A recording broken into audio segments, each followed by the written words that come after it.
So I was doing Death of a Salesman for Queensland Theatre here early last year. I played this character that his name was Bernard. He'd run on and off stage a lot and like sort of scream things during Willie Loman's hallucinations and all that. And there's this one line that he runs on and does, and it's Biff is with the Watchman or something like that. I was always sitting side stage, like ready to go, gearing, getting ready to run on at this moment, because you have to run onto your mark as well, and because the spotlight hits you. I arrived there at the right time, but my mouth and the that I was saying just didn't come out at all, and it's like packed house at QPAC, and I'm like, Biff is with the Watchman. I'm just like, what the, just like mumbling, just stuttering, and then I immediately have to run off anyway. So I run off and I run past the actor who plays Biff and his brother, the other actor.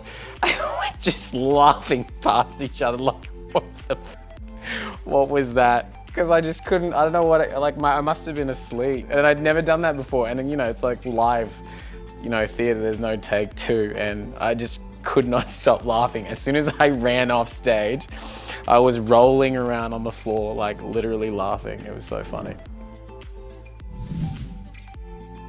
So Open Slather was a sketch show for Foxtel, and it was like 26 episodes, made it for a year. It chewed a bunch of money out of the Australian industry, but it was a lot of fun.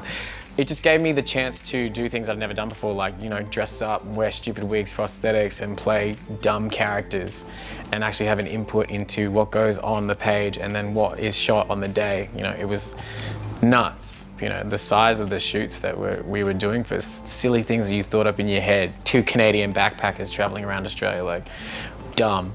Me wearing an Ellen DeGeneres hair, like a wig. So stupid. And I think another really memorable job was one that happened recently last year, working on Death of a Salesman for Queensland Theatre. It was really just a beautiful play, so relevant still to this day, and I was very fortunate to even be a part of it. And it was cool to make a main stage debut in like Queensland, where I grew up. You know, it was just special. And where I grew up. Yeah.